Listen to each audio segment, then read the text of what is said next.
early February of 2014, as the Maidan crisis was getting more violent, there was a phone call that was intercepted. It was a call between the Assistant Secretary of State for European Affairs, Victoria Nuland, and the U.S. Ambassador to Ukraine, Jeffrey Pyatt. Questions of credibility are being raised after a private chat between two top U.S. diplomats was leaked online. I think Yats is the guy who's got the economic experience, the governing experience. He's the guy, what he needs is Klitsch and Tony Book on the outside. I just think Klitsch going in, he's going to be at that level working for Yatsenyuk. It's just not going to work. Yeah, no, I think that's right. Okay. Good. Well, do you want us to try to set up a call with him as the next step? Sullivan's come back to me, VFR, saying you need Biden, and I said probably tomorrow for an attaboy and to get the deets to stick. So okay. Biden's willing. So you had this remarkable phone call where you have these two senior officials of the U.S. government apparently talking about a coup or how they were planning to restructure the government of Ukraine. Fuck the EU. No, exactly. I'm not saying the whole U.S. government feels that way. There is division on this, but the neoconservative element wants very much to change the strategic dynamic in Eastern Europe. The neocons are very smart people, and they've been at this for a long time. They came in around the issue of propaganda. They studied how to create hot buttons for the American people. They had this experience when they were getting the American people to get excited about Central America back in the 1980s. Sandinista regular army. The ground force is being equipped now with Russian artillery. And they've been applying those same strategies ever since. They remain very dedicated to achieving their goals. They still want to get rid of certain governments. They wanted regime change in Syria, for instance, regime change in Iran. They're very skilled at this, and they have a lot of allies now inside the news media, inside the government, and that means that they can do a lot to control the narrative of any story. I think in America these days, we have somehow told ourselves that there are a lot of ways of dealing with these problems other than hard power. Vladimir Putin cares about hard power. The neoconservatives can now demonize a leader of a country. That sells with the American people. So you don't just sort of argue a policy. You attack the leader. So the neoconservatives became very skilled at picking out leaders, finding their ugly traits, and then highlighting them. Yanukovych, you might say, was a rather clunky political leader, but you make him into a devil. He's totally corrupt, and he's evil, and he wants to kill people in the Maidan, these wonderful white-hatted demonstrators. So you've got a black hat versus white hat. You keep repeating that basic scenario, and it works with the American people. You've got to realize what Vladimir Putin is. He's an old KGB colonel that wants to restore the Russian Empire. You make them into demons, and the American people find that the way they can understand the world. Once that happens, it's very difficult for journalists or anyone else to say, hold it, that guy, he's got more of a gray hat than a white hat or a black hat. And if you say that, you're a Yanukovych apologist or you're a Putin apologist, and then the attacks come on to the person saying it, the journalist, the academic, or whoever. I think one of the most unfortunate things that has happened has been the personal demonization of Vladimir Putin. And in that regard, our present president, from the time when he was the senior Democrat on the Senate Foreign Relations Committee and voted for NATO expansion, later continued to keep Jackson Vanik in force long after Russia was no longer subject to it. And in 2008, when he started running for president, he said he would stand up to Vladimir Putin. I really don't know what Vladimir Putin had done to him or to the United States at that point. So, and then, of course,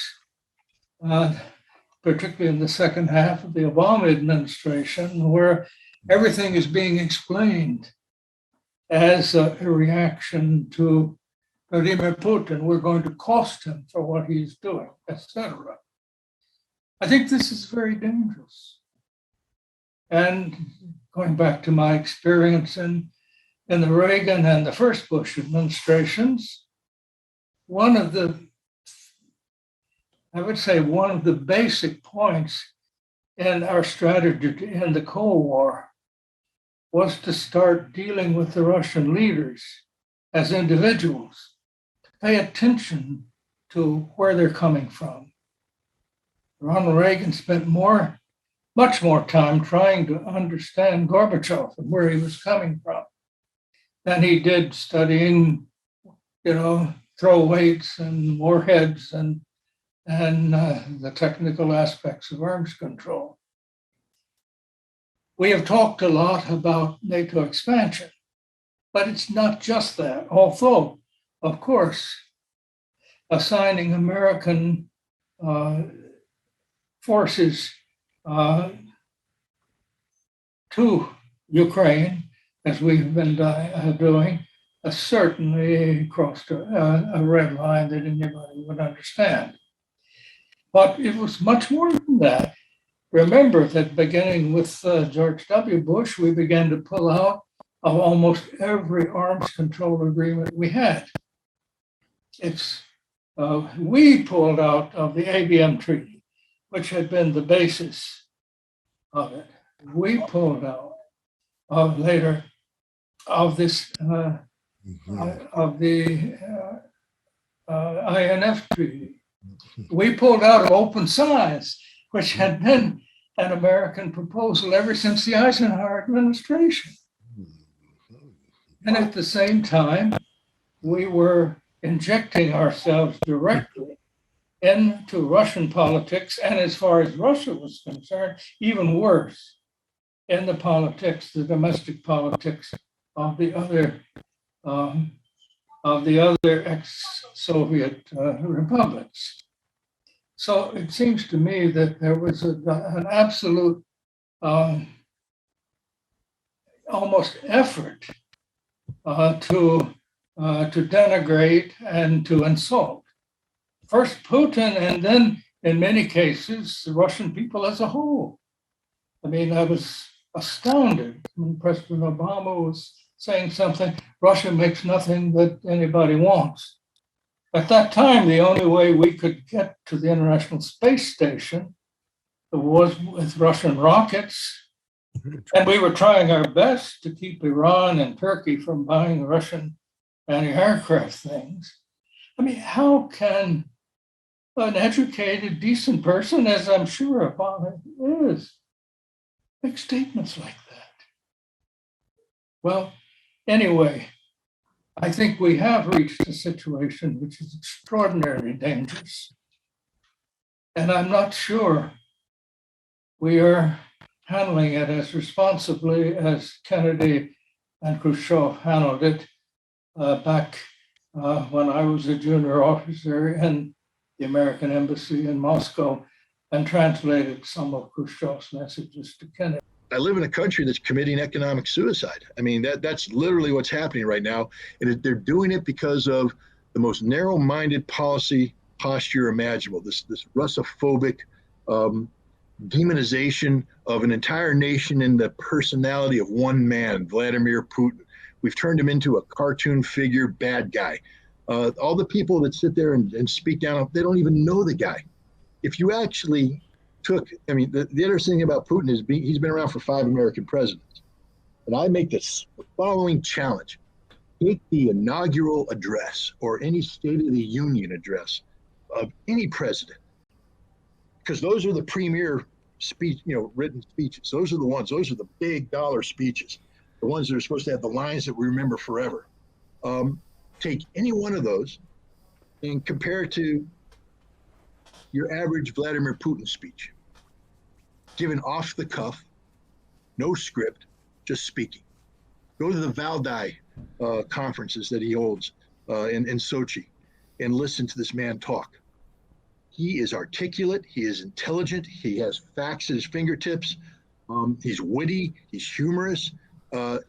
This guy is literally one of the most intelligent politicians in the world. That doesn't mean that I worship the man. It doesn't mean that I think that his breath doesn't stink or whatever. I know he puts his pants on one leg at a time, just like everybody else. All I'm saying is, whether you agree with him or disagree with him, you have to respect the fact that this guy is good at what he does. And so when I watch these amateur TV analysts sit there and turn him into a cartoon figure, all I'm thinking is you guys are slitting your own throat. Because if you don't know your enemy is going to crush you. And if you're viewing Vladimir Putin as a problem, you have to define the problem accurately before you can come up with a solution. Because if you're trying to solve a problem without accurately defining what it is, you're solving nothing. And that's what's going on right now. America is implementing policy after policy after policy that is solving nothing because we haven't defined the problem properly.